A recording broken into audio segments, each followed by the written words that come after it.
Tuhan bersamamu.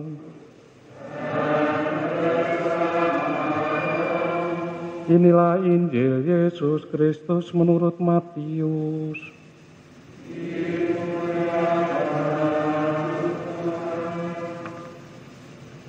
Sekali peristiwa, datanglah Petrus kepada Yesus dan berkata, "Tuhan, sampai berapa kalikah aku harus mengampuni saudaraku jika ia berbuat dosa terhadap aku? Sampai 7 kali?" Yesus berkata kepadanya, "Bukan, aku berkata kepadamu, bukan sampai 7 kali, melainkan sampai 70 kali 7 kali. Sebab hal kerajaan surga itu seumpama seorang raja yang hendak mengadakan perhitungan dengan hamba-hambanya. Ketika ia mulai mengadakan perhitungan itu, dihadapkanlah kepadanya seorang yang berhutang 10.000 talenta. Tetapi karena orang itu tidak mampu melunasi hutangnya, raja itu memerintahkan supaya ia dijual beserta anak istri dan segala miliknya untuk membayar hutangnya. Maka sujudlah hamba itu menyembah dia, katanya, 'Sabarlah dahulu, segala hutangku akan kulunaskan.' Lalu tergeraklah hati raja itu oleh belas kasihan akan hamba itu, sehingga ia membebaskannya dan menghapuskan hutangnya. Tetapi ketika hamba itu keluar, ia bertemu dengan seorang hamba lain yang berhutang 100 dinar kepadanya. Ia menangkap dan mencekik kawannya itu, katanya, 'Bayarlah hutangmu.' Maka sujudlah kawannya itu dan memohon kepadanya, 'Sabarlah dahulu, hutangku itu akan kulunaskan.' Tetapi ia menolak dan menyerahkan kawannya itu ke dalam penjara sampai dilunaskannya segala hutang itu. Melihat itu kawan-kawannya yang lain sangat sedih, lalu menyampaikan segala yang terjadi kepada tuan mereka. Maka raja itu menyuruh memanggil hamba pertama tadi dan berkata kepadanya, 'Hai hamba yang jahat, seluruh hutangmu telah kuhapuskan karena engkau memohonnya kepadaku. Bukankah engkau pun harus mengasihani kawanmu seperti aku telah mengasihani engkau?' Maka marahlah tuannya itu dan menyerahkan dia kepada algojo-algojo sampai ia melunaskan seluruh hutangnya. Demikianlah Bapakku yang di surga akan berbuat terhadap kamu apabila kamu masing-masing tidak mengampuni saudaramu dengan segenap hatimu." Berbahagialah orang yang mendengarkan sabda Tuhan dan tekun melaksanakannya.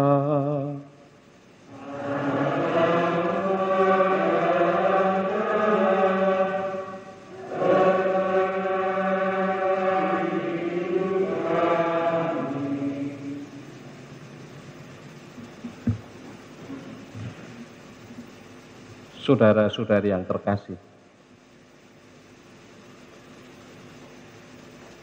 dalam realitas kehidupan kita, seperti tadi juga saya sampaikan secara singkat di pengantar, ada perbedaan. Dan itu terjadi sejak adanya manusia. Dan adanya manusia itu sejak kapan? Sejak adanya embrio, sudah ada kehidupan. Jadi sejak ada dalam kandungan itu, sudah ada kehidupan. Itu pun sudah berbeda, karena yang dikandung dalam kandungan meskipun kembar, kadang-kadang bisa juga laki-laki perempuan berbeda. Kalau toh sama kembarnya itu laki-laki atau perempuan-perempuan, ya pasti juga ada perbedaannya itu. Karena masing-masing memiliki keunikan.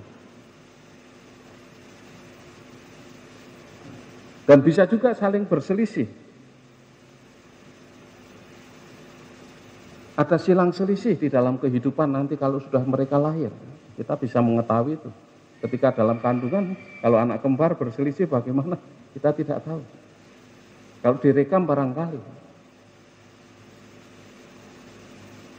Jadi sejak adanya kehidupan, sudah ada perbedaan. Mengapa? Yaitu kehendak Tuhan.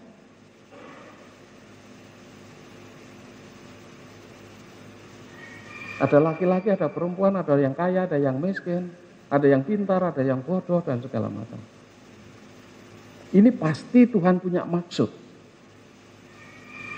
Ini cara Tuhan juga mendidik umatnya dalam menghadapi perbedaan, dalam menghadapi perselisihan. Yang kedua, kita juga harus sadar bahwa kita ini terbatas. Kalau yang namanya terbatas, apalagi bukan hanya terbatas, kekurangan, mengalami adanya kekurangan. Apa yang terjadi? Seperti keuskupan kita ini, imam projonya hanya berapa? 7 orang. Ada kekurangan, maka harus mendatangkan dari tarekat-tarekat lain. Tarekat-tarekat juga sebenarnya mengalami kekurangan.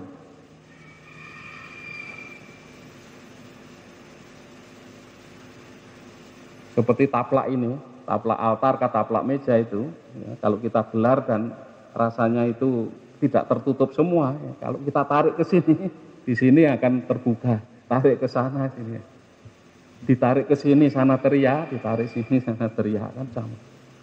Situasi gereja kita kan seperti itu, kekurangan tenaga imam, apalagi yang di Eropa dulu mengirim ke Indonesia, ke tanah misi, sekarang justru sebaliknya, di sana tidak ada lagi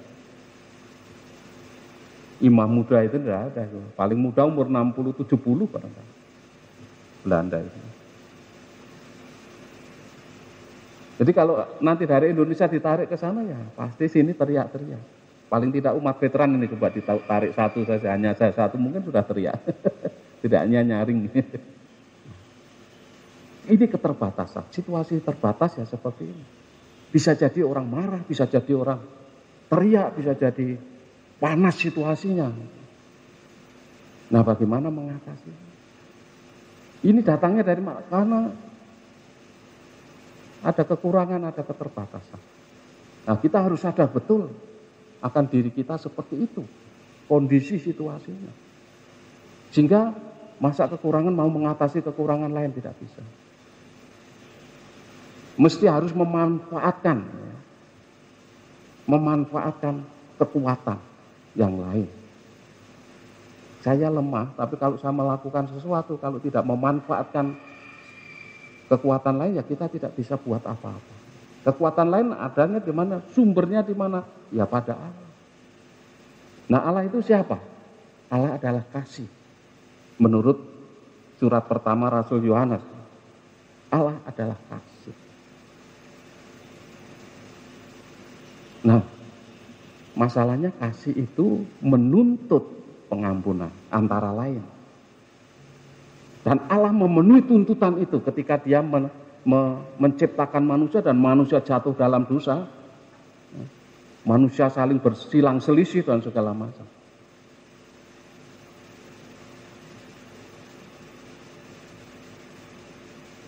Karena segala silang selisih, segala kekurangan, segala kelemahan dan segala macam itu, seperti kalau tadi di dalam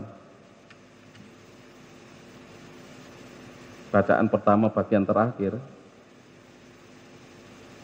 orang yang berdosa mengganggu orang-orang yang bersahabat dan melontarkan permusuhan di antara orang-orang yang hidup dengan damai. Di satu pihak ada perbedaan, ada perselisihan, ada suasana panas, orang ya, bisa baku hantam. Di lain pihak orang merindukan damai. Damai terjadi kalau tidak ada orang balas dendam, tidak ada orang marah, tidak ada orang yang bersilang selisih. Dan itu terjadi kalau dikontrol oleh cinta kasih yang menuntut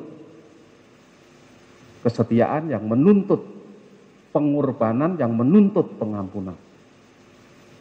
Nah, konsekuensinya kalau Tuhan betul adalah kasih dan mau memenuhi tuntutan kasih, maka ketika mau menciptakan suasana damai, kehidupan yang damai, ya harus mengorbankan putranya yang tunggal. Dia harus setia untuk terus berkarya dan menyelamatkan dunia, dan terus setia menanggapi permohonan umatnya yang merindukan kedamaian. Maka kalau mau hidup damai tidak bisa tidak.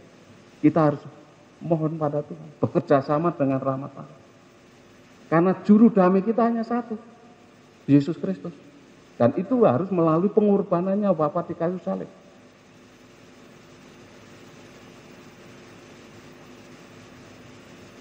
Maka kalau kita mau betul-betul menghayati hidup yang penuh damai, tidak ada silang selisih, kita harus seperti Allah.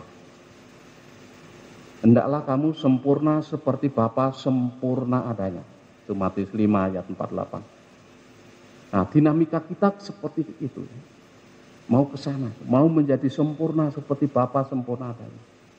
Gerak kehidupan kita dari hari ke hari, dari minggu ke minggu, bulan ke bulan, tahun ke tahun, menuju ke sana. Menjadi seperti supaya apa? Supaya bisa ada bersama dengan Allah. Nah, ada bersama dengan Allah secara tatap muka kalau iman mencapai tingkat kepenuhan. Kalau harapan seperti tadi bacaan kedua, baik hidup maupun mati kita itu milik Allah. Kalau kita sepenuhnya dimiliki Allah dan memiliki Allah, nah, itu baru hidup yang betul-betul dalam suasana cinta kasih, dalam lingkungan kasih Allah, hidup dalam kedamaian abadi. Itu kalau kita betul-betul sudah adu pandang dengan Tuhan. Wawancara langsung, tidak lalu lewat sakramen, lewat sarana, tapi langsung, tidak ada perantara, tidak ada sarana. Nah itu apa? Dan bagaimana caranya menuju ke sana? Dari hari ke hari, dari waktu ke waktu, kita mesti ambil bagian dalam kehidupan Allah sendiri. Ambil bagian dalam kehidupan Allah itu artinya apa? Itulah hidup dalam cinta kasih. Cinta kasih itu ambil bagian dalam kehidupan sendiri. Kalau kita sungguh mau mencintai Allah, mencintai sesama, ya kita harus mau terlibat dalam kehidupan Allah sendiri. Di situ kita lalu akan menimba kekuatan. Ya, dengan keterlibatan kita dari hari ke waktu itu, kita akan mendapat kekuatan baru. Saya akhir-akhir ini senam apa itu? Yang Pak Wongso Andri Wongso kasih apa itu? Senam apa itu? ASW3 kata. Yang geraknya begini itu. Supaya apa? Lutut saya yang kosong itu sudah olinya ndak ada. Karena osteoartritis itu lalu nanti minyaknya turun, mengisi di lutut itu sehingga tidak nyeri, tidak sakit. Nah, semakin kita banyak bergerak, paling tidak 200, tadi saya sudah 200 kali. Sekali itu 10 menit. Lebih enak memang. Jadi harus lewat gerakan supaya minyak turun ke lutut. Kalau kita tidak bergerak, tidak ada apa semacam ya, unsur tertentu yang membuat lutut itu tadi sakit menjadi tidak sakit. Harus dipakai gerakan. Demikian juga kalau kita terlibat di dalam kehidupan Allah sendiri dalam hidup sehari-hari, entah membantu sesama, entah menolong yang sakit, entah segala macam ya, itu bentuk keterlibatan. Menghibur yang berduka dan segala macam itu ya bentuk keterlibatan itu.